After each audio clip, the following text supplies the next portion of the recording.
live, Quinn.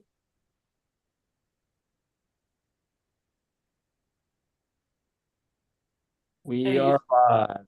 Awesome. All right. I know folks will just start tuning in as this hits their social media platforms, but super excited to be here today. I'm Victoria P. Mitchell. I'm the Chief Operating Officer with goodparty.org. We're going to have another really awesome conversation today with an organization in the democracy reform space who we really look up to and love the work that they do. The organization is Braver Angels. So we're going to get an introduction shortly here from the folks who have joined us about the work that they do. And so just so you have an idea of the format here, we've already gotten some great questions for the two gentlemen here, Dan and Dan. We've got the Dan show from Braver Angels today. We're gonna go through some questions that were submitted in advance. If you are tuning in on our Zoom here or social media, you can just post questions in the chat and we'll carry those back here to our speakers. I'll just kind of give an intro as to why this organization is one that I've followed for a long time and why I'm excited that they're here today. When I learned about the democracy reform space 4 or 5 years ago, Braver Angels was one of the first ones that came on my radar, because they are doing the hard work of bridge building in this country across the political divide, across partisanship. You're going to hear a lot about that and the way that they do that and the recommendations they're making from a group of people who do that work, consistently and work across the divide of how we can fix our election systems, which I think is going to be really impactful.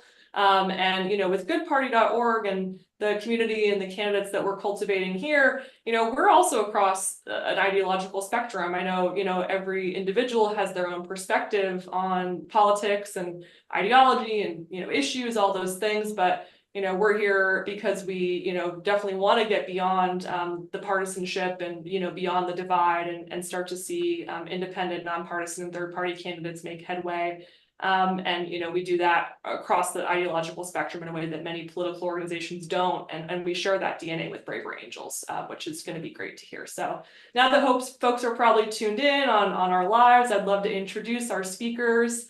I'll start with Dan Thomas, if you don't mind introducing yourself, and then we'll go to Dan Messina and we'll hear about you, and then we'll hear about their organization and the great work that they've been doing lately. And then we'll get into some questions. So Dan, please introduce yourself. Welcome. Thank you, Victoria. I'm Dan Thomas. I'm Braver Angels, Eileen Blue, and I'm part of the Berkeley-Oakland Alliance. Dan? And how long have you been with the organization? I'm curious, just how long have you been? I've only been with the organization a couple of years. And I was brought on for this specific task.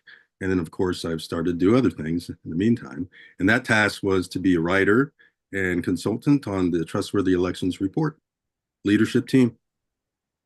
Beautiful. And Dan Messina, welcome. Thank you very much. My name is Dan Messina. I'm actually the Red co-chair for the Northeast Ohio Braver Angels Alliance. I lean red or conservative. And so Northeast Ohio basically encompassing Cleveland and Akron areas. I'm also part on steering committee for the Red Caucus Steering Committee, which is another organization. It's within Braver Angels. Since we have a red deficit, it's about 3-to-1, 4-to-1, blues to reds, and so anyways, we have a caucus to help recruit other reds into the organization. So I do some of that, and the other thing I've done was this Trustworthy Elections Report. Glad to do it. Oh, and I've been with the organization since 2021. Great. And I'm curious, before we get into the report too, and the work that you all do, is there any story for each of you of how you came into the work personally and what attracted you to get involved in this bridge building work with Braver Angels? Like why of all the things that you could do with your time, were you interested in doing this? Oh, well, for me, I've been working in bridging organizations and service organizations before. I co-chaired the Peace Committee in the Berkeley Rotary Club. I'm the District 5160 Peace Fellowship Chair. I hold civil discourse meetings.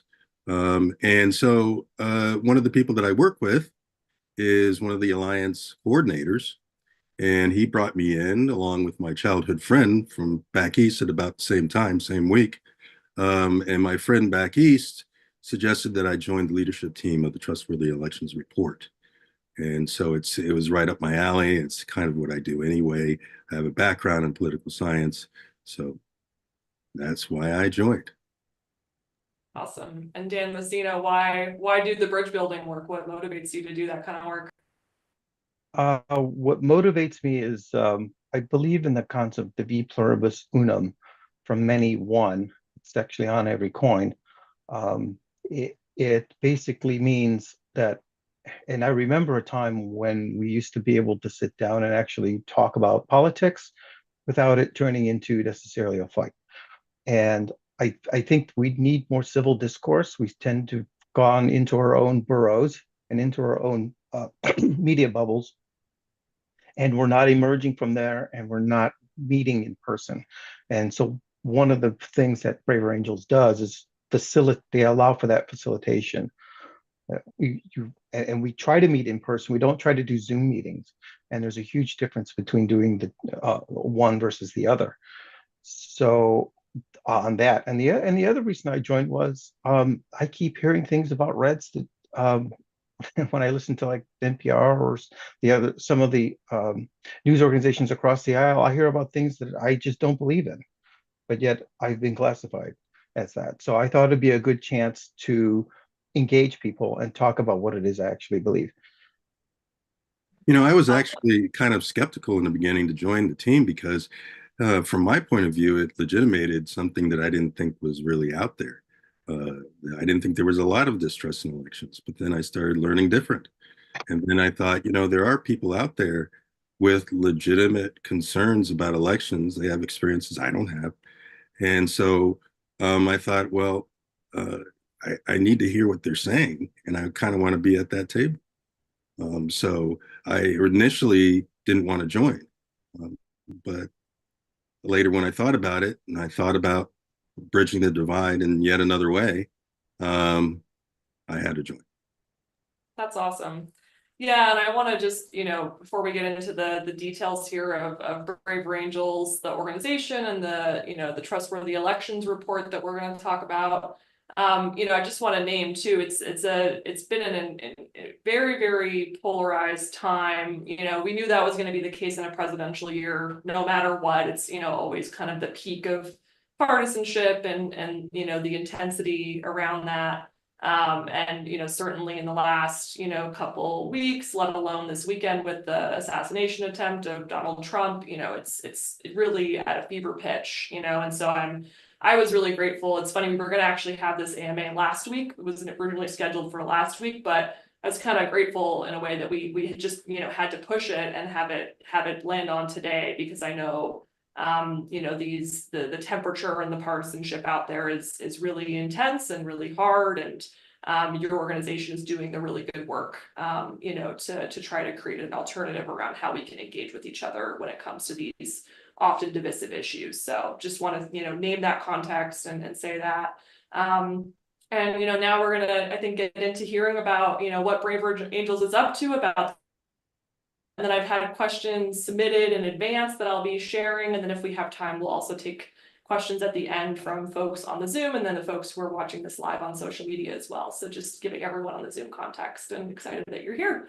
So yeah, let's just hear more first about Braver Angels as an organization for those who don't know. And then I know you've brought a couple slides for us, Dan, to show what's going on with the report here that I'm excited for folks to learn about, because I hadn't heard about this till recently. So we're going to learn more. So Dan Messina, do you want to start with just giving some context on Braver Angels overall while Dan pulls up those slides? Does that work for you both? Yes, it does. Yeah, sure. So Braver Angels was started just after the 2016 election. Remember that was also another very polarizing election. And the founders, which are David Lapp and David Blankenhorn and Bill Doherty, they actually put together a workshop, and I'll talk a little bit more about that when we get to it.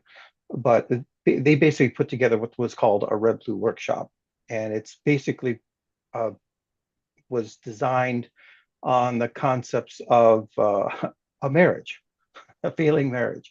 And so ended up using those principles to, it was such a success that they actually did another workshop, and then they started to do a few more, and then it started to spread. And it's actually, you can actually watch that first. There's a documentary that talks about it. I think it's on PBS. It's an hour-long documentary about that first Braver Angels Red Blue workshop. So I would recommend, you can find it easily on YouTube, or I'm sure you can find it on our website, braverangels.org.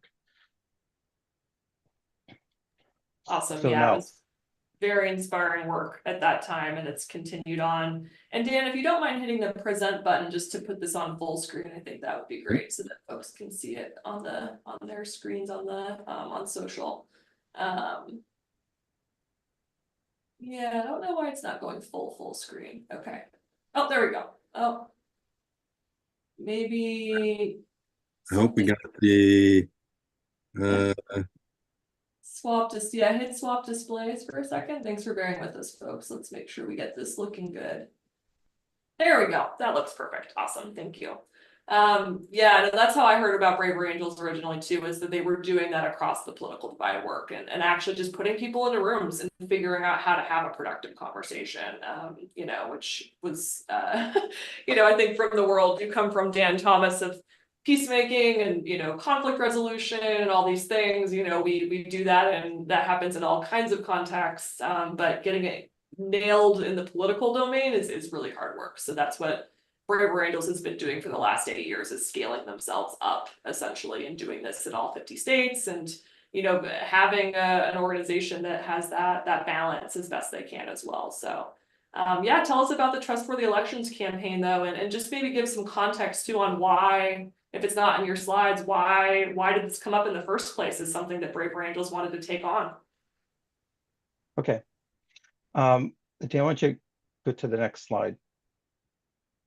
Okay.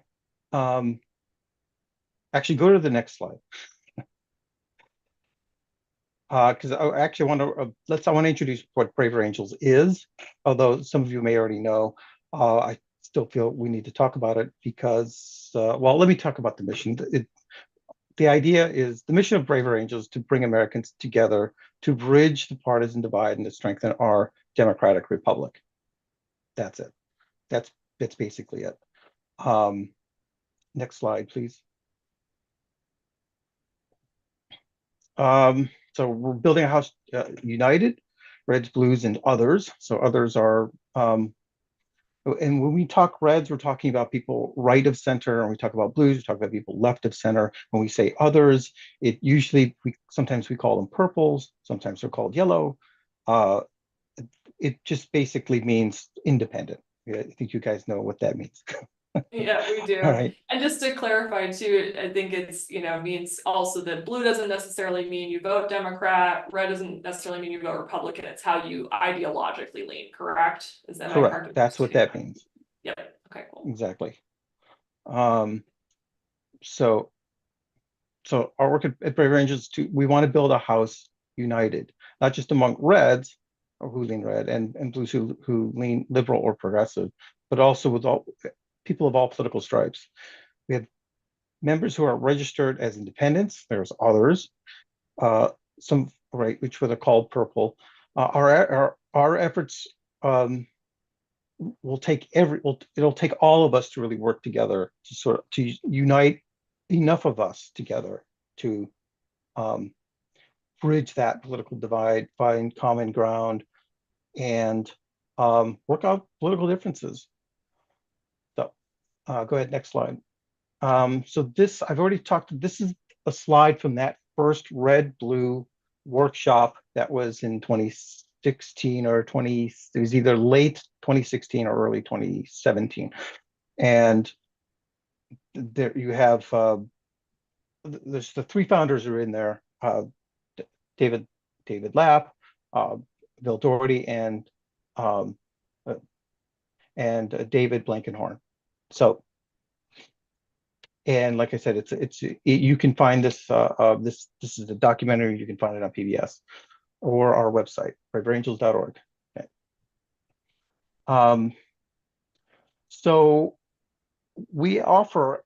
Let me talk a little bit about what we offer first. As an organization, we offer all kinds of workshops for bridging the political divide, for depolarizing within, to dealing with family situations. We have debates online. We also have a lot of the alliances do debates, and it's our style of debate that we do. And we also do all kinds of other workshops. Like I said, there's a ton of stuff you can get. You can do something just about every night if you want to. There's always stuff that's going on Zoom. That's kind of how we grew, is actually from the pandemic, when we decided we had to still meet with each other. We had to do it through Zoom, and we shot through the roof as an organization in terms of our memberships. So, um, so let's talk. Let me talk a little bit about the trustworthy elections and what got this all started. So, uh, after 2020 um, was another polarizing election, uh, even more so than the last. And it was decided among the leadership of Braver Angels, we need to put together something called Common Ground workshops. And I'll explain what that is in a moment. But basically, what that is it's a way of finding a common ground, but doing it through unanimous consent. Um, actually, so that's kind of how the trustworthy campaign was born. A trustworthy elections campaign was born. We want an America in which a growing majorities of both parties believe that the U.S. elections are fair, reliable, and deserving of public trust. The approach was a forum related to workshops leading to the release of a report jointly authored by equal numbers of Reds and Blues, with some independents actually, with common ground solutions for enduring bipartisan trust in elections. And disseminating the report, and we've also disseminated the report. It was actually released in March, and we've disseminated it to legislators, the media, um, leaders of different civil societies and civics groups, with the hope of fostering that, well, one, to sort of bring hope to other people who think that it's not possible to actually bridge the political divide. Um, and we didn't know if this was possible or not. We really didn't know. Okay, next slide, please. So in the report, we focused on three basic things, although there's a lot more that came out of it. But the voting should be easy. Cheating should be hard. Every citizen should have an equal say in who will govern them. This is done through free and fair elections. The American government will fail if candidates refuse to accept any outcome other than victory. Okay, next slide, please. And here's what actually was accomplished. So we had over 3 years, we had 26 workshops, 194 balanced red and blue participants. We came up with 727 unanimous values, concerns, and solutions. I'll talk about those in a minute. And 12 balanced co-authors. That was the leadership team that wrote the report based on the data that was generated from these common ground workshops. And then there was a fireside chat to talk about when we officially released the report. So next slide, workshops. So here's the secret sauce for the common ground workshops. basically we had 8 reds, 8 blues in a room. Now you could have others in the room, but their cameras had to be off, and there was chat was disabled. And we did this because we did a lot of them over Zoom. And so we had to have a balanced pair. If we only had 7 reds, we would have to drop a blue. Um, and the idea was simple. We would then, as soon as we had our team of 8 reds and 8 blues, they'd split out by color into their own breakout rooms. And there was 3 levels or 3 things to consider when you're putting out statements. So the reds are going to put out statements, and the blues are going to put out statements in their own rooms. And first was going to be the principles. What are the principles? What are the values that you have? And then you're going to list your concerns. What are your concerns over an election, over elections? And then solutions is the last one. So what are your solutions based on the concerns and based on your values? And the trick is, so here's where the tricky part comes in. So reds come up with their list, blues come up with their list. Then we come together, meet on all 16. And then what we do is we go through each item of each list. So we'll go through the red list, let's say, and we go through the values. Okay. And we would read them out, and then we would vote on them. If you got a unanimous vote, you kept it. What's an example of a value, just to like ground this for people? Like what kind of a statement would a value be that would come out of the red or the blue separate workshops? Okay, so a value would be something like election should be it should be easy to vote but hard to cheat. And we would vote on that. And then if we got unanimous votes, we checked it off and we add that to our list of points of agreement. And then we would go to the concerns. Well, and then you can come up, there's all kinds of concerns regarding elections. And then we would vote on those concerns, and then we would go into the solutions. And that was the tricky part. It was usually, if you didn't agree on the value, let's say like there wasn't unanimous consent, would you then try to workshop the language to get it somewhere where everyone agreed, or would you just say that one doesn't pass muster or move on to the next one? Like, I'm just curious how that process. Sometimes they would actually try to maybe reconstruct the statement, and but not always. Sometimes we just felt like there was just nothing there to really work it out. It kind of depended on time, because you were trying to get through a large list, and hopefully you get it your statements clear to the point, and that everyone can agree or would vote on it. So yeah, there was some changing or some editing of those statements, but not so much on the workshop level, but definitely more so on the leadership team level. When we got together, if we didn't agree on something, then we really tried to work the language and work our understanding of the other members on the team, and that way we could come up with consensus.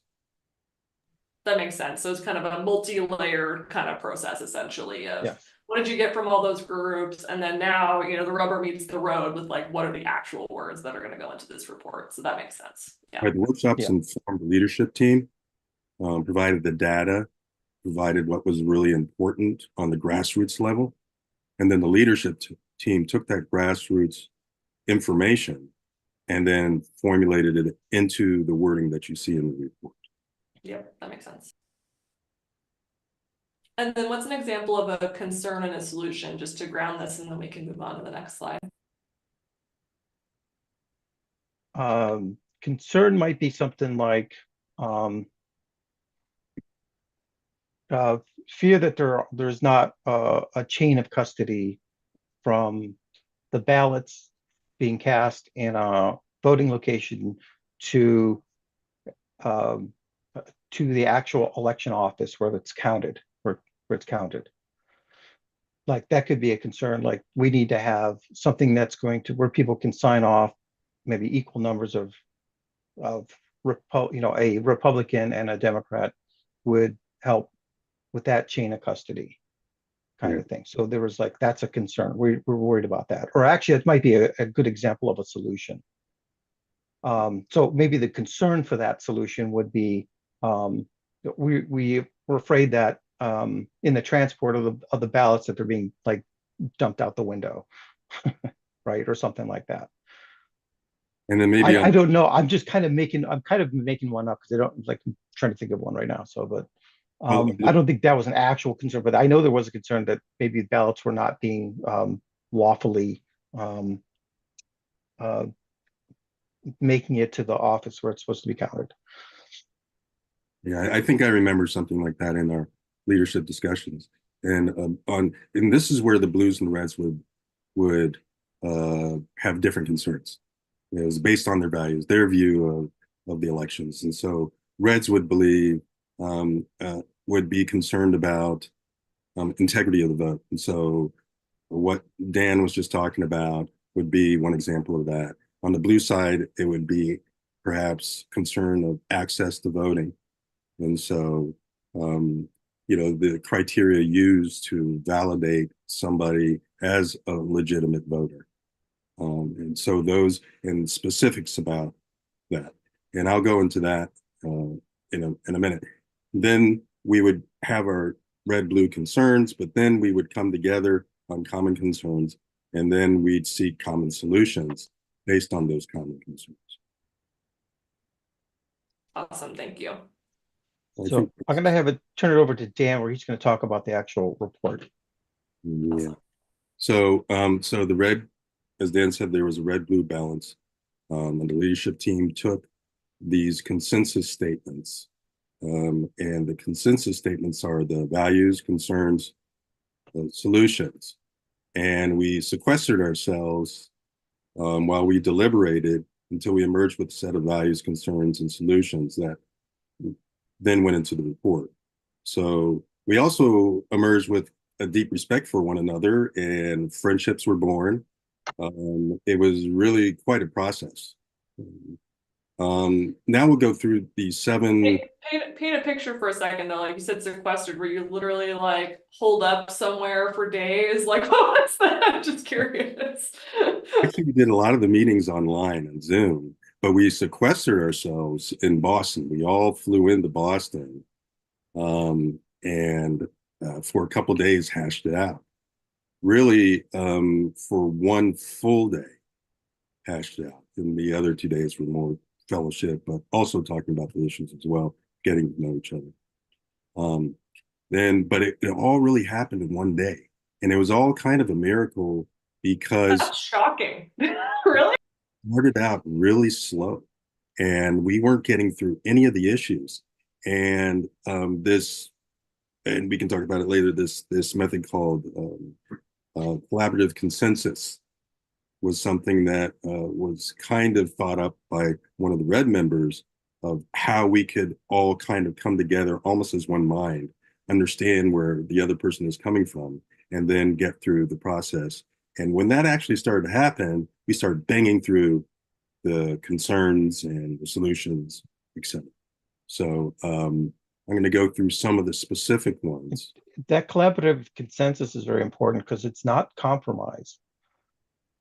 We didn't compromise on the, we fought hard, and sometimes if we couldn't come to an agreement on the wording or even on a particular topic, we would drop it. So we dropped a bunch of stuff that we talked about in the trustworthy elections or on the common ground workshops, that some of it just didn't make the report. So we didn't compromise. Well, we'll talk about voter suppression, or we'll let you guys have voter suppression, but we're going to talk about voter security or voting security or something like that. Like we didn't do that.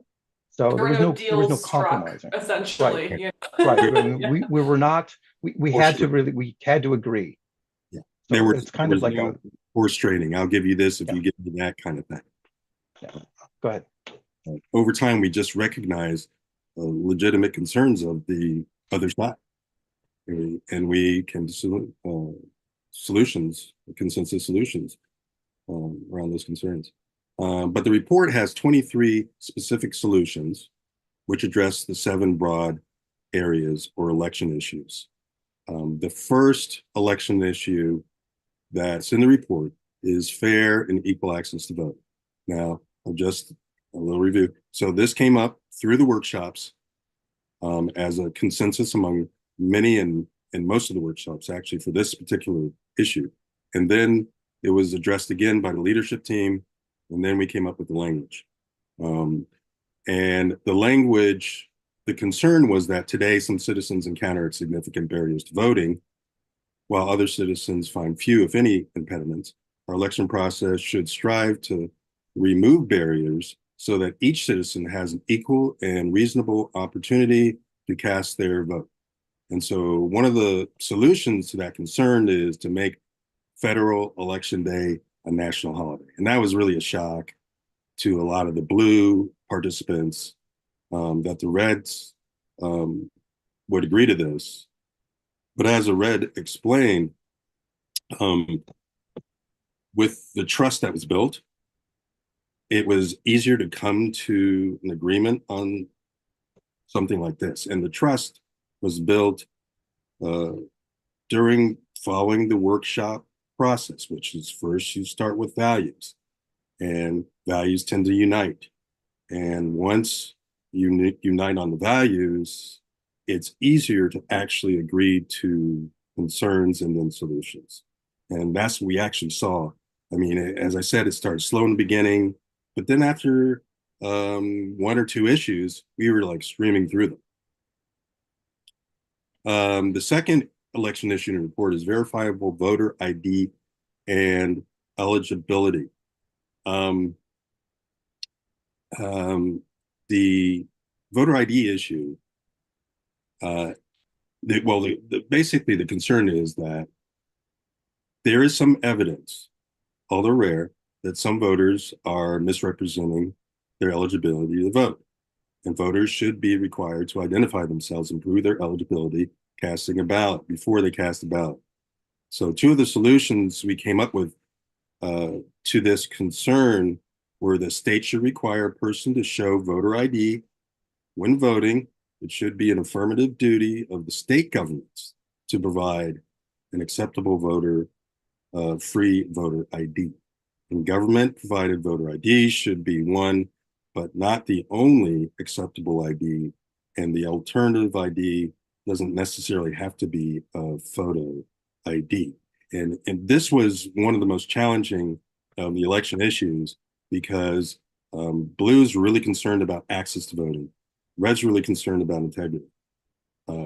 But we realized after a while that blues realized, me being one, that actually this idea that I had held for so long, that government IDs are too burdensome, actually isn't a bad idea if it's the government's responsibility. So the responsibility shifts from the individual to the government. With that shift, then it is a possibility. It's not so burdensome anymore. Reds, on the other hand, were willing to say, photos aren't necessarily the best way to go, because they're very subjective, et cetera, et cetera. They understood that some of the blue concerns were about that. But it was fairly amazing that we were able to come to an agreement on that. But after we came to an agreement on this, the other issues seemed to come a lot easier. The third election issue is transparency and accountability. Every citizen should be able to understand the election process. There must be reasonable opportunities to observe election activities. The processes related to training poll workers and civic education should be based on best practices. Now, that's one of the areas concerns. In the interest of time, we can revisit that later and talk about the solutions. Restricting and gerrymandering. I thought this might be something you all might be interested in with third-party candidates. The idea being that voters should be able to decide who they want to govern them. Instead, today, politicians and special interests draw gerrymandered maps through which they pick their preferred voters instead of the other way around, where the voters pick the politicians. So this practice must end, said in the report. And in that regard, one of the solutions that we came up with was that each state come up with a board that is whose members are not current politicians, and they redraw the maps. And if there are certain types of ideological divides, those ideological divides are represented.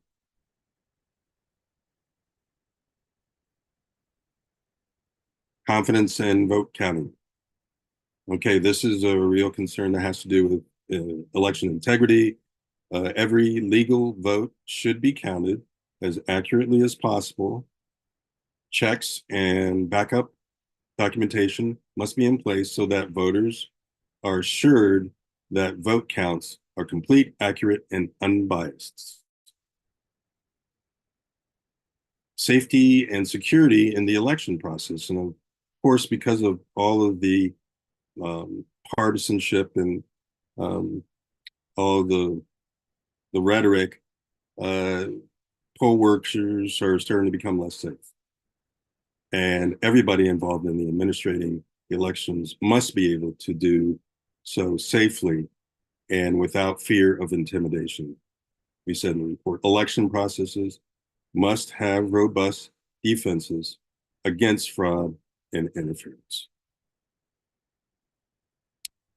Peaceful transfer of power. Now, I have to say, the leadership team used its discretion to kind of add this to the report.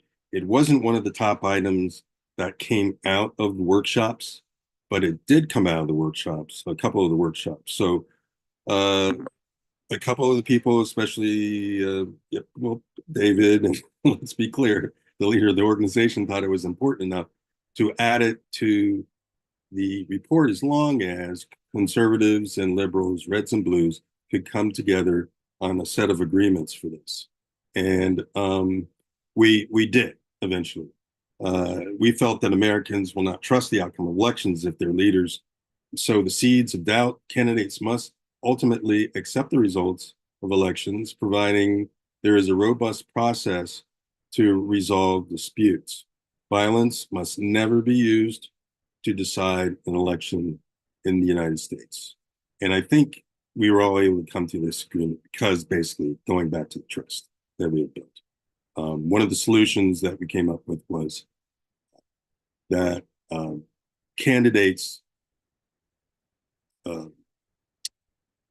adopt a pledge, basically. And I think it was Team Democracy has a pledge, a bipartisan pledge that uses language that is acceptable to both liberals and conservatives. We put that pledge in the report as one of the ways to ensure peaceful transfer of power. So one thing we want everybody to know is that the solutions offered in this report are by no means comprehensive and complete. They're not a panacea. They are a statement of possible solidarity between reds and blues after many intense hours of discussion across the political divide. So again, they are a blueprint, basically an outline of what states can do and election officials can adopt to increase the trust in elections.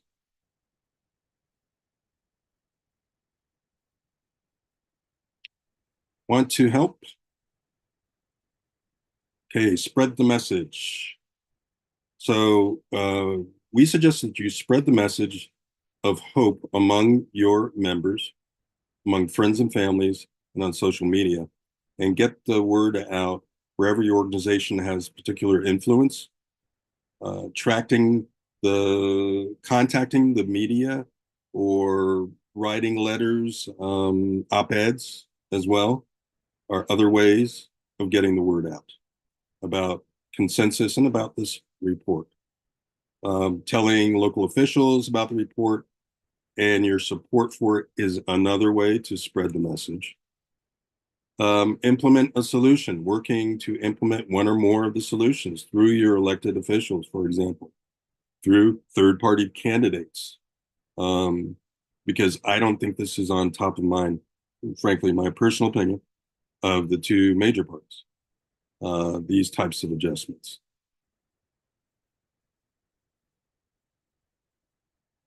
Okay, you can read more and download the report. Here's the QR code, the link. Leave it up for a second. Yeah, awesome. Okay, you can join Braver Angels by texting BA to that number, 66866, for a better explanation of how to join Braver Angels than the website, perhaps. And that's presentation. Any questions? Yeah, I've got a whole bunch queued up here actually. So I think if you want to stop sharing your screen, then we can see your lovely face here. We had folks submit questions in advance, so I'm gonna jump to those ones first. And then if folks who are on the Zoom or with us on the social media, you can put it in the chat as well, and we'll send these questions to me so we can ask them here. So I'm curious, so Julian actually asked a bit of Julian's question that was submitted in advance. In light of, recent events and calls for unity from both ends of the political spectrum, how do you think communities can implement the findings that you and, Braver Angels published in the report?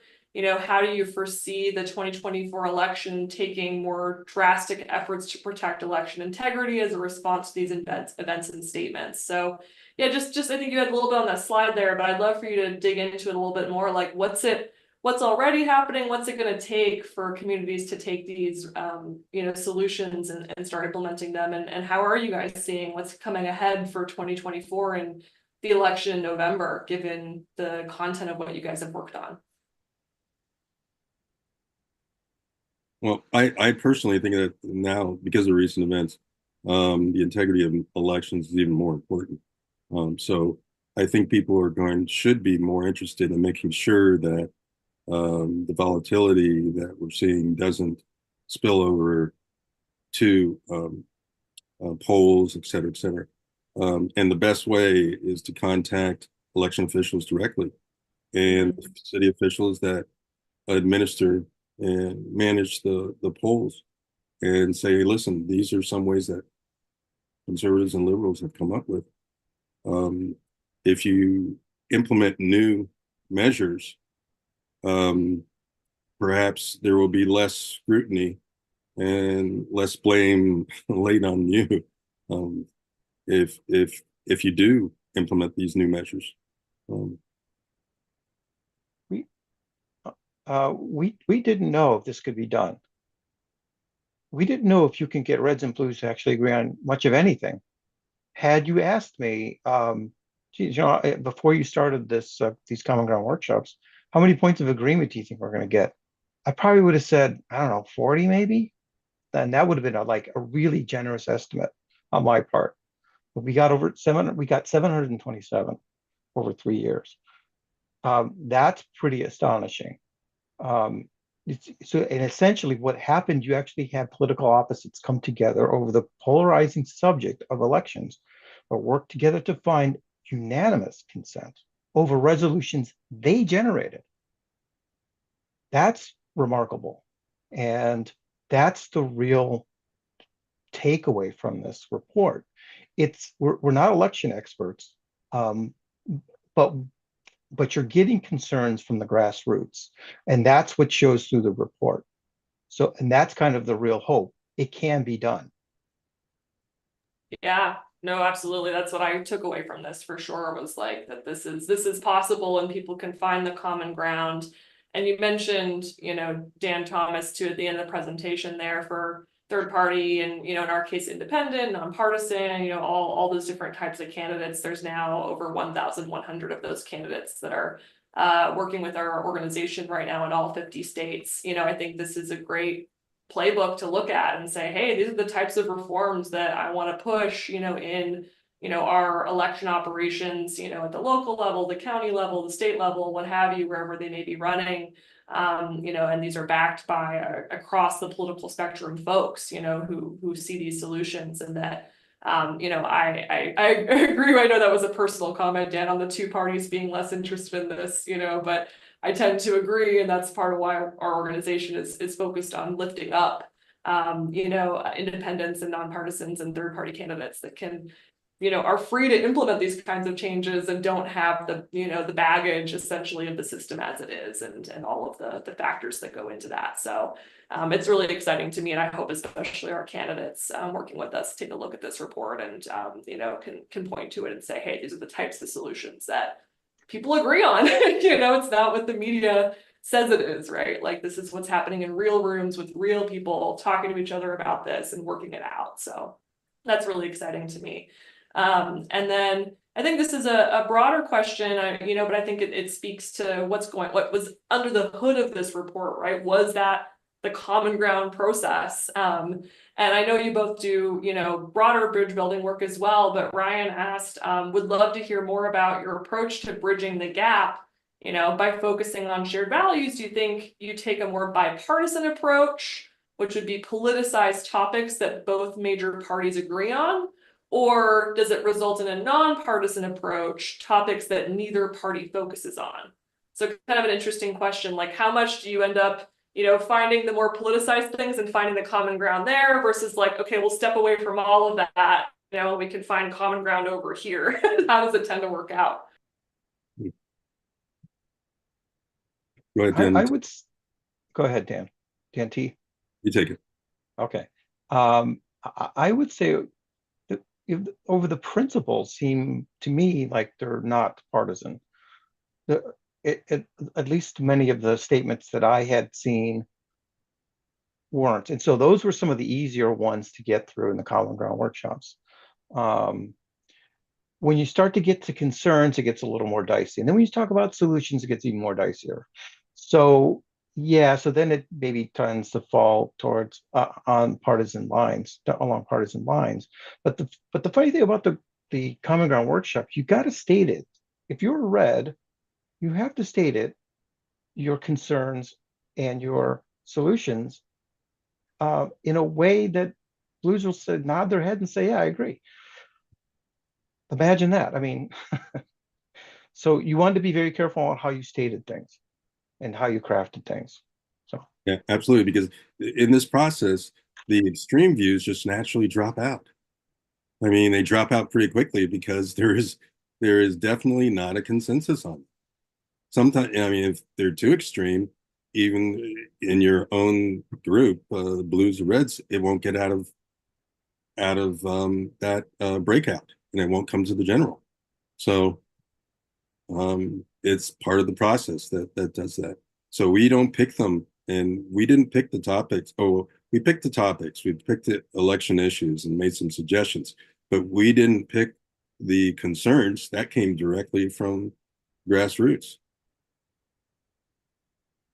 Yeah, that's super helpful. That's really interesting. So it sounds like, to his question, it's a mix of both. Like, it's not, the values are almost nonpartisan that make it through this process, and then you are still able to find solutions that hit across both on politicized issues, because we know election integrity, election security, election access, it's become a polarized issue. It's kind of wild to say that 10 years ago. I don't think we would have thought that was the case, but at this point, it's up there. So that makes a lot of sense. And in the process, I mean, with this process, if I can say, the workshops operate a little bit different than the leadership, but relatively the same. And even within Braver Angels, we have common workshops, but we also have debates. We also have other types of forums and discussions, civil discourse types of meetings. And so, and they're approached a little different. I mean, in some of the meetings and some of the debates, the goal is not consensus. So the format's different. So we can be a little bit more free about what we say, how we say it, as long as they're within the rules of Braver Angels. One follow-up question on that, just because I'm curious and maybe other people are curious too. So you do the consensus common ground workshops, goal is to come together, and then you do something like a debate. What's the goal of the debate? Is it like a typical debate where you're trying to convince the other person on your side, or does it have a different goal when you guys, do it in the Braver Angels context? They're, well, I forget what we call them, civic debates or civil debates, or I forget what they call it. There's a certain term we call them. But here, a Braver Angel debate is there's some sort of statement, and you either affirm that statement or you speak in the negative. And what you do is you come up with some statement. Uh, Elections, I don't know. You can come up with something about elections, make some sort of positive statement, and then the people who affirm that statement will go first, and then you switch off, and then you have a negative statement, then a positive statement, a negative statement. So it's 4 minutes. They can talk for 4 minutes about whatever, right? And then after that, they allow 2 questions to come from the crowd, and then you just go in order. So and then you go to the person who then will speak in the negative. 2 questions, 4 minutes You're kind of speech, flipping back 2 and questions. forth from Yes, perspectives. So it's not like yes. a legal, like a law or like a courtroom where it's like one person, just gets to make their statement and then they, and then the other one goes. It's more like you're kind of ping-ponging back and forth to keep it all mixed essentially and flowing, it sounds like. Right. Yeah. There aren't points scored. We don't keep a track. We don't keep track of anything like that. It's not there aren't any winners, aren't any losers. It's just people speaking up, 4 minutes on a topic. So it sounds And like then the fielding 2 questions. it sounds like the goal is more it's less a goal for me if I was debating, it's more like a goal for those listening to Yes. hear a lot of different perspectives that, if we live in our filter bubbles, online and in the media, we don't tend to hear or see the other perspectives, that might be, across the aisle, so to speak, from where we might be sitting. So it sounds like that's kind of the goal there is to That just is that is, emerge. and among the debaters, because a lot of times the debaters haven't heard certain points of view before. And so instead of thinking about a response or thinking about whatever, it's more of a listening kind of exercise, a way of expressing your points of view on a subject, but also you have time to listen because you're not supposed to necessarily counter the other person's point. And that runs through a lot of the exercises that Brave Angels does, is listening. Listening is a very important skill. We structure some of our discussions to teach and kind of practice how we listen to the person next to you instead of trying to formulate a response. That's one of the things that we try to do. That makes sense. Yeah, thank you for sharing that because I was curious about about those debates. How does it work? So, and just while we're on that topic, there was a one part of someone's question later, but also a question I have is like, then what's your practical advice? If I'm just, I mean, actually, I'll just make it personal. I literally had this, coming home on Saturday after and saw the news about what happened, to Trump getting shot. And I was just coming up the back stairs in my apartment building and struck up a conversation with my downstairs neighbor about it. And, the polarization heat kind of came on fast, just with her response to what happened. And I'm someone who's not particularly polarized, and this is the work I do, is trying to work to find solutions not in the two-party system. And so it was one of those things where it's like, I'm coming home, it gets hot really quick, okay, and I had my way of navigating that, and we managed to find common ground actually by the end of the conversation on what we were talking about with regard to it. But just curious, like for folks who, like me, right, you end up in a hot, polarized conversation based on all the experience you both had working on this report, being part of the Braver Angels community. What's each of your kind of advice for us when we encounter those moments and how we can navigate them a little bit better each time? Because, they're hard. So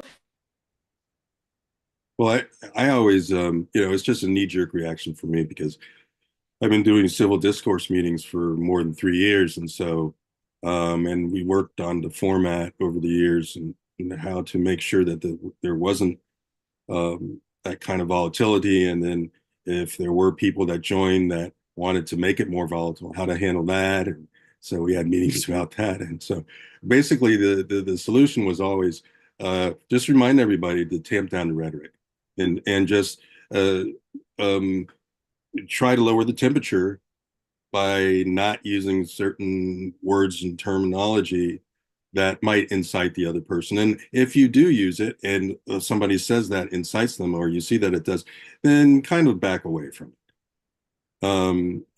Those are some of the things that we learned. There are different organizations that go into a lot of detail on this. I work with Courageous Conversations, for example, local in the Bay Area, and they really go deeper than most other groups. Living Room Conversations has a website where they have guides on how to have different types of conversation, 150 different types of conversation and questions, and how to keep it civil. So Braver Angels has our way of doing it too. And so different bridging organizations have different methods of how to lower the temperature. But the first thing that you have to remind everybody around it is, hey, let's lower the temperature first. Yeah, and Braver Angels offers workshops to do just that. We do something called the ILAP method, or sometimes just called the LAP method, which is, oh boy, it's an acronym. Listen, acknowledge, uh, pivot, perspective. And if you find yourself losing your sanity, you slow down and you do this method. Like that's we actually teach this method in some of the workshops. And another thing that I try to tell everybody is play the board, don't play the man. In other words, don't make it personal. Actually talk about, keep it strictly non-personal. Stick with I statements instead of you statements. And give your perspective as you see it, as you understand it, as you maybe have read or researched it. And don't make it personal. Don't say you. Don't say your party or whatever. Play the board, not the man. That's kind of a chess analogy.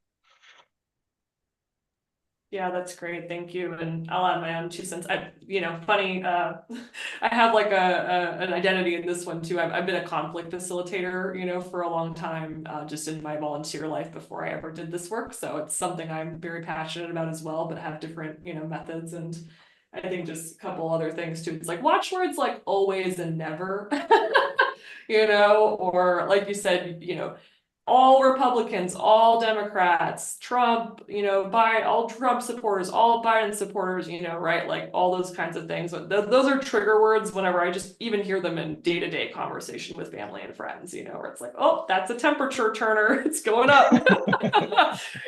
So if you start to listen for those things, and then the response, if you hear that coming at you, someone saying you or all people like you, or, right, and you're on the receiving end, is usually curiosity if you can hold on to it. Sometimes it's hard if you feel like your, defenses are going on because you're, feel like you're getting attacked. It can be tough to do this, but it's like, if someone says something like that to me, and working in this, trying to change the two-party system space, I do get, criticisms and attacks, right, that can come at us and come at me. And, and it's, often just asking a question back and going, is that really true? Right? Like all people like X, agree that with that. I don't know if that's true. What do you think? And you just kind of like turn it back and people go, oh yeah, no, it's not all people, right? And even just that little admission, of like, oh yeah, no, it's not everyone. I know that, right? It just helps turn the temperature down and create space for you to actually have a real conversation instead of one that's inflamed. So yeah, that's They're all just things that are taught, those specifics are taught to the facilitators. In our civil discourse meetings when we did training, facilitators were taught techniques like that, skills like that. And I think, I haven't attended a Braver Angels facilitator training, but I'm pretty sure we got it from Braver Angels. Mhm. I'm fairly certain. Yeah, and these are just great skills for anyone, even if you never facilitate a conflict like I have, or like Dan and Dan have. It's just good little things to pick up because they show up in fights with your, like in your relationship. They show up all over the place. So it's good. Life skills. All right, I got another question here from Alex. Alex says, I like your trustworthy elections report and think there are a lot of great common sense reforms in there. However, I worry they fail to address the very real problem of political violence, which is frighteningly becoming more and more common here in the US. What should we be doing to pull us back from the brink, even as some politicians and elected officials use rhetoric that could be construed as endorsing violence against their political opponents? And obviously, I mean, this is all turned up in the last, month, weeks, days. And I know this report was published, I think, late last year or early this year, but I'm curious how you guys are thinking about that, given the work that you've done and how the political violence issue has raised when it comes to elections. Practice disagreement. Go to a Braver Angels or living room conversations, or a couple organizations that do what we do. I think we're the largest one, though. The more I've done this, the more times I get into the room and disagree with somebody, the easier it becomes, and the calmer I get. You just have to practice. I think that's one way, and we're going to have to get out of our homes and actually meet with each other in person. Yeah. When you first start doing that, you might have been told to look out for certain words, or maybe you hadn't. But if you have, then it becomes easier to identify. You just have a visceral reaction when you hear those things. And so I always tell people, in those kinds of situations, you can be the one, don't be afraid to be the one that brings that up, that says, hey, listen, maybe it'd be best if we can all agree on this one thing. Because usually we're not going to find the consensus about political violence generally, and maybe not many points of agreements on that topic because of the polarization. But there's at least one thing we can agree on, that we need to get rid of it, and lower the temperature and not accept political violence, because some people on the extremes are now saying it is an acceptable form of political change. So a UC Davis study came out with this not too long ago, saying exactly that. They're the 30% of, well, you'd have to read the report, but the but basically, if we can agree on one thing to lower our temperature, maybe that's that one thing we can walk away with and tell others, let's just try that.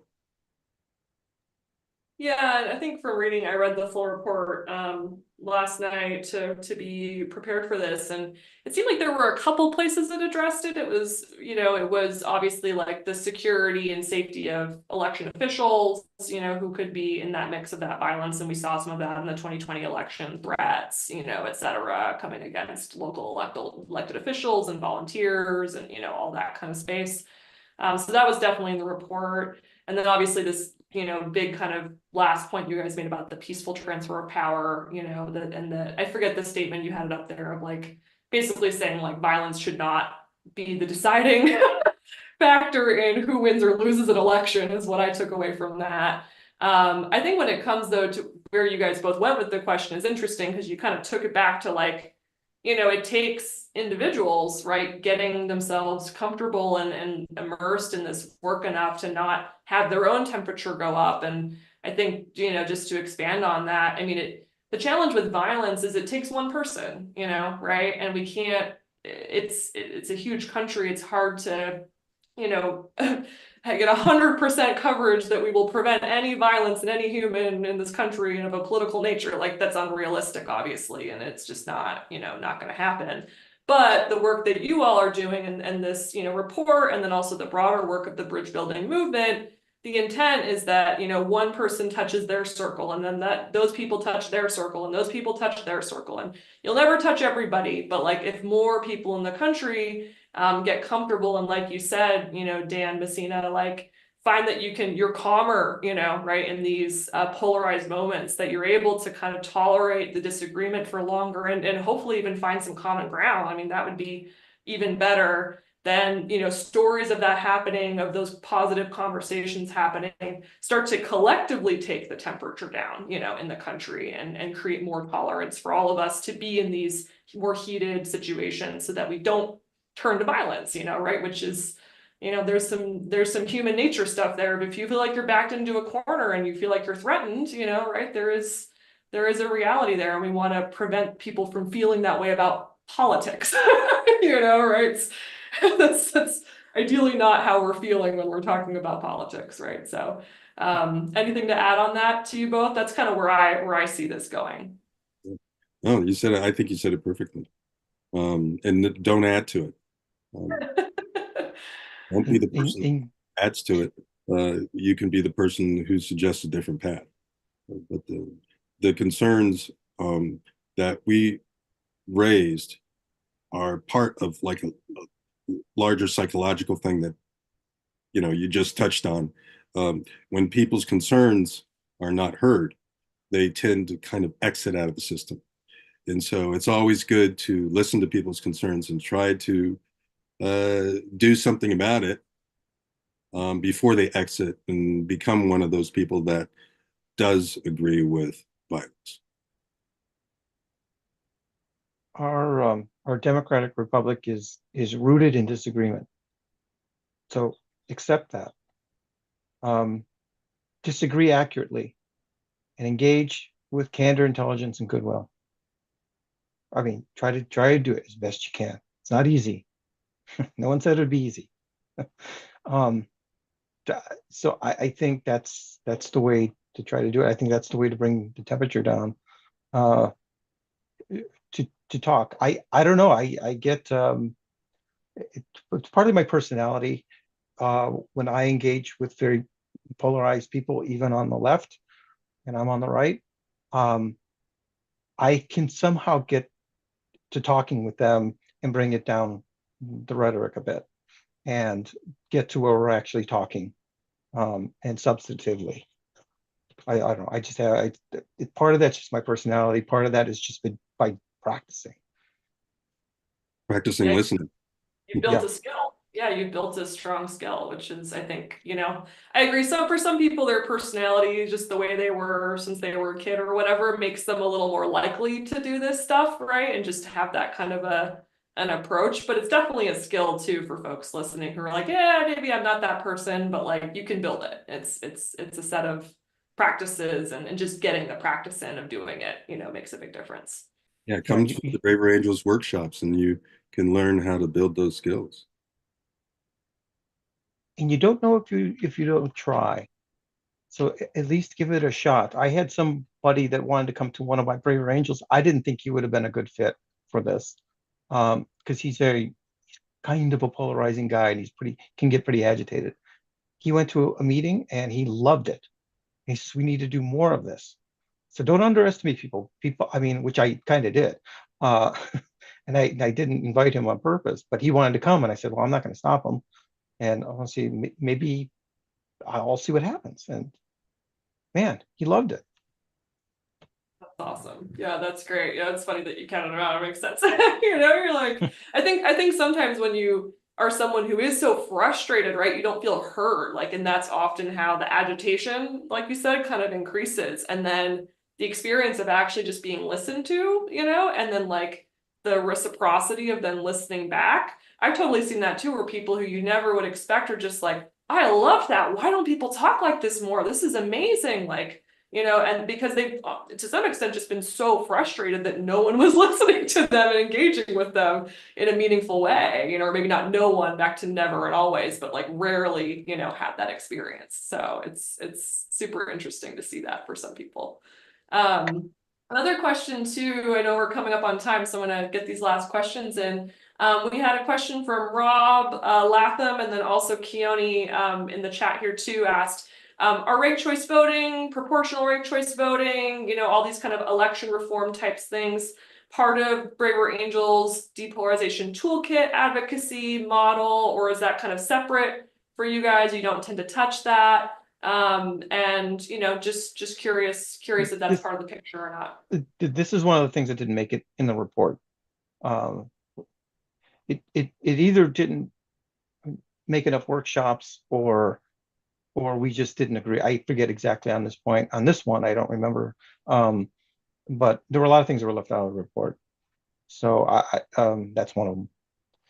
Yeah, it didn't make it out of the grassroots from what I remember. It might have been, there might have been consensus on one or two workshops, but not enough for it to make it all the way up. So we didn't really address it. And that makes sense. I mean, I think the focus, it seems like from the outset, was more around election integrity and security, and the way when an election happens, how it happens, not the rules of the election per se, right? Like it was a little bit of a different focus, it seems like. Well, some of the concerns were about the rules, especially as it concerns money, and as it concerns undue influence. So there were things that had to do with the rules and collecting ballots and things like that. But they didn't go all the way to the top. And I think the money thing was, or undue influence actually, was one of those things that didn't make it past the leadership committee. It made it out of grassroots, but didn't make it through the leadership. Got it. Yeah. So it sounds like not enough consensus there. And that's good to hear in a way that, an example of something that didn't make it, because you made sure what was in that report actually really passed muster, through a balanced red-blue space. And then Rob Latham also asked, and given this is more of your, I guess for you guys, the purple, audience, Rob asks, is the use of both sides in quotes in the messaging of the report intended to exclude those who don't affiliate with either red or blue? Like how is that factored in here? Not intentionally. That is one of the criticisms, both from outside and inside Braver Angels. We need to make room for purples. Why does everybody have to be shunted into one side or another, especially the true independent voter? And I saw some bend in that in the convention recently. There was some designation of some of the people as yellows, was it, Dan? Did I read that right? Yeah, I think, They yeah. were non-affiliate, non-vendors, non-partner types. They were delegates, but they were not affiliate. So I don't know, maybe that's loosening up. But as far as the report, no, that wasn't intended to exclude those in the middle. But it's a more bold statement to say we started out with a somewhat polarized group that came together. I think is the takeaway from that. Also with the common ground workshops, if you were a yellow, you would, if there was a particular, if we were going to focus in on something like peaceful transfer of power, let's say, if you pick on that one, if we it really wouldn't matter if you were red or blue necessarily, or if you were independent. I'm sorry, if you're an independent, you may side with a particular red leaning thing, or if they blue leaning thing, then you are a blue for that one issue, or you are red for that one issue. So that's kind of how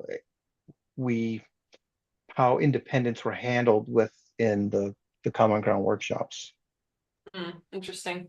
Yeah, I think I would argue it's more complex than that. Knowing so many independents but or it can be, sometimes it's like, oh, here's the traditional spectrum of a blue to red, on X issue, and then an independent isn't necessarily in the middle or the left or the right. They could be like almost over here, with a different vector of a way to approach it, right?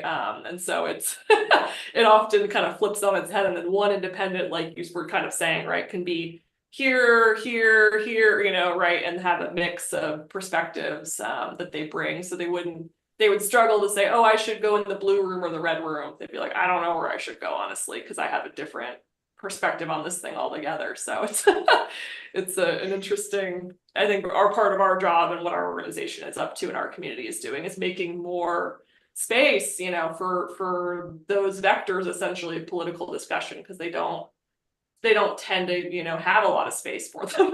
We tend to get, stuck on either side. So yeah, that's great. I see a hand. We're doing just because we're on social media right now. So if you put it in the chat, then I can do it that way. So we have a little bit of a different system for this one than a typical one. Thank you.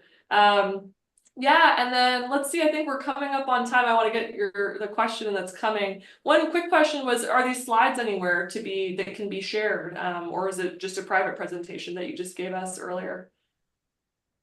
I don't know. I thought it was private. They aren't online.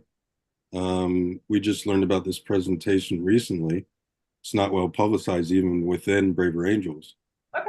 But anybody who's interested, should contact us at Braver Angels and refer to this presentation. I'm in the Berkeley Oakland Alliance, and Dan is easier to contact since he's the coordinator in Ohio. So, and then just refer to this, and then we'll look into it. And it probably depends on your organization, what you want to do with them. Yep. So Rick, if you wanna message Dan, and maybe Dan, you can drop your email in the Zoom chat here. That way Rick can grab it if he wants and email you. That would be great. Yeah, and then I think awesome. I'm just reading the question in the chat. Yeah, we actually are live on TikTok right now for the person who put that in the chat, so we are doing it. Yeah, but the comment was just that we're proving that Americans, Republicans can talk to Democrats and vice versa, and so it'd be great to show that more often, in public. I know you guys do these meetings, with the folks there, but and I think Braver Angels does do a lot on social media, I'll say, and they have a podcast and all these places. So you can definitely check out the debates that they do and the common ground workshops and all that kind of stuff. And I agree, the more we can actually see this stuff happening, like two people who are on polar opposites who do disagree coming together, just more modeling of what that even looks like and seeing it happening live, I think is so powerful.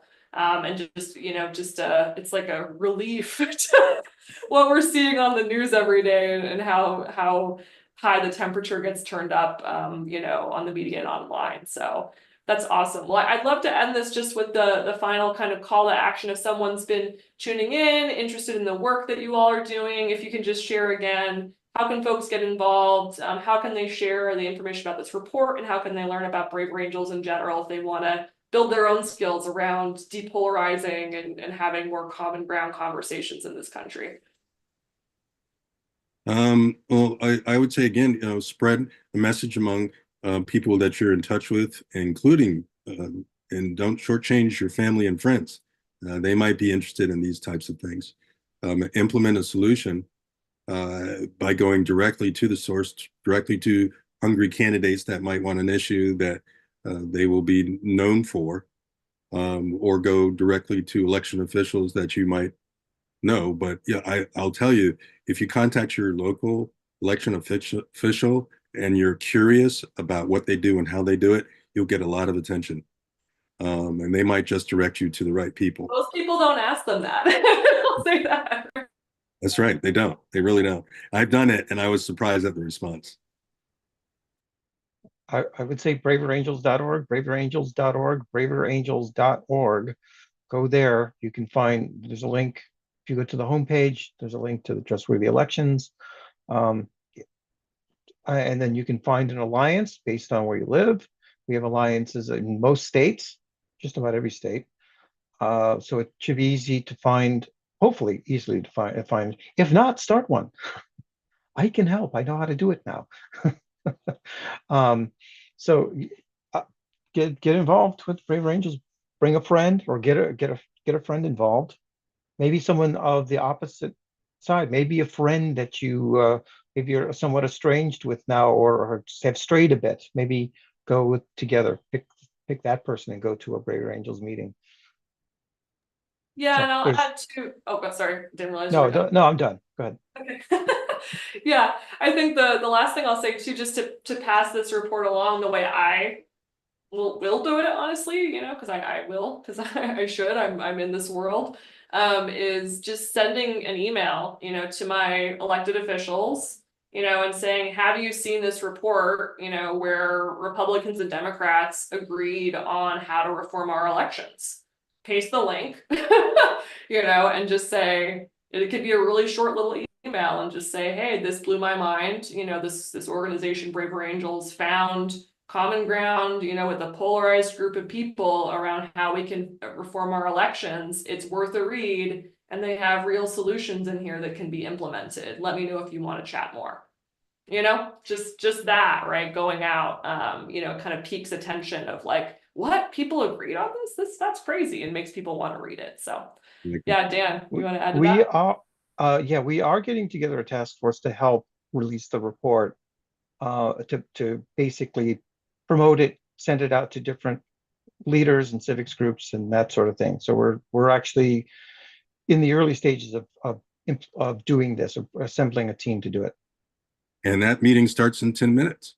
Yes, it does. Well, how perfect. You're doing the work. It's happening right now. Well, I think with that, I just want to say thank you both for doing this work. It's hard work, you know, to be wanting to bridge the divide, wanting to depolarize and help more people do that effectively. So thank you both for your service in that domain. And thank you to, you know, everyone at Braver Angels who did the work for, it sounds like 3-4 years, you know, to even be able to come to this list of agreed solutions, you know, around how we could reform our elections. And, you know, I know from being a part of many processes like this, you know, it takes a lot to get to this point. And now the work, you know, but then the real work almost starts, right? Of how do you actually get this to go into solution mode and get it adopted and make sure people who have influence over our elections see, like, it doesn't have to be, you know, what the Democrats say or what the Republicans say. We can use a common set of guidelines here and solutions to actually make a difference and build a better election system that Americans have trust and access and support in, so that we can get better outcomes. So thank you both for coming here today. Thank you for your time, for your service. Thank you everyone who tuned in. Really appreciate you joining us. We do these AMAs about every month. So if you're not already on our email list, just go to goodparty.org.